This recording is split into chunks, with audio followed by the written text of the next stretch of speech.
തിരുവനന്തപുരം ശ്രീകാര്യത്ത് പൗടിക്കോണത്ത് മദ്യപ സംഘം കുത്തിപ്പരിക്കേൽപ്പിച്ച ഒരു വാർത്ത നമ്മൾ തുടക്കത്തിൽ നൽകിയിരുന്നു. ആ വാർത്ത നൽകിയ സമയത്ത് ഓണസമയത്ത്, അതായത് ഓണത്തിൻ്റെ തലേന്ന് ഉത്രാടത്തിനും തിരുവോണത്തിനും അവിട്ടത്തിനും പിന്നീട് ഡ്രൈ ഡേ എന്ന് പറയപ്പെടുന്ന ചതയത്തിനും, ആ ഡ്രൈ ഡേക്ക് തലേന്ന് വാങ്ങിച്ചു വെച്ച കരുതൽ മദ്യവും ഉണ്ടായിരിക്കും. അതെല്ലാം കൂടി ചേർത്ത് കുടിച്ച മദ്യത്തിൻ്റെ കണക്കുകൾ ഇപ്പോൾ പുറത്തു വന്നിരിക്കുകയാണ്. ഈ ഓണക്കാലത്ത് 12 ദിവസം കൊണ്ട് മലയാളി കുടിച്ചത് എന്ന് പറയാൻ പറ്റില്ല, മലയാളികളിലെ മദ്യപർ കുടിച്ചത് 920,74,00,000 രൂപയുടെ മദ്യമാണ്.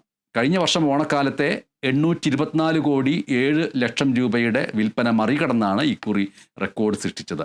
9,34,00,000, അതായത് 9.34% വർധനയാണ് ഇത്തവണ വിൽപ്പനയിൽ ഉണ്ടായിരിക്കുന്നത്.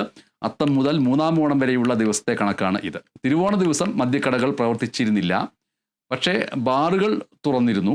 അവിട്ടം ദിനമായ ശനിയാഴ്ച മാത്രം വിറ്റത് 94,36,00,000 രൂപയുടെ മദ്യമാണ്. മലയാളിയുടെ മദ്യപാന ശീലത്തെക്കുറിച്ചുള്ള പലതരത്തിലുള്ള ചർച്ചകൾക്കും ഗവേഷണങ്ങൾക്കും ഇടയിൽ ഈ വരുന്ന കണക്കുകൾ കൂടി ചേർത്ത് വെക്കേണ്ടതുണ്ട്. പക്ഷേ ഈ കണക്കുകളാണ് നമ്മുടെ സംസ്ഥാനത്തിൻ്റെ വികസന പ്രവർത്തനങ്ങൾക്ക് ഉപകരിക്കുന്ന രീതിയിൽ ബജറ്റിലേക്ക് കൂടുതൽ തുകയായിട്ട് ചെന്ന് ചേരുന്നത്. കാരണം ഈ കുടിച്ച മദ്യത്തിൻ്റെ യഥാർത്ഥ വിലയേക്കാൾ 10 മടങ്ങ് നികുതി കൊടുത്തിട്ടാണ് ഈ മദ്യപർ സംസ്ഥാനത്തെ വളർത്തിക്കൊണ്ടിരിക്കുന്നത്. അതുകൊണ്ട് സ്വാഭാവികമായിട്ടും കേരള സംസ്ഥാനത്തിൻ്റെ വളർച്ചയ്ക്ക് ഉപകരിക്കുന്ന രീതിയിൽ വലിയ രീതിയിൽ നികുതി ഇനത്തിൽ തുക ഒടുക്കിയ മദ്യപർക്ക് ആശംസകൾ അർപ്പിക്കണമോ വേണ്ടയോ എന്നുള്ള കാര്യം പ്രേക്ഷകർ തീരുമാനിക്കുക.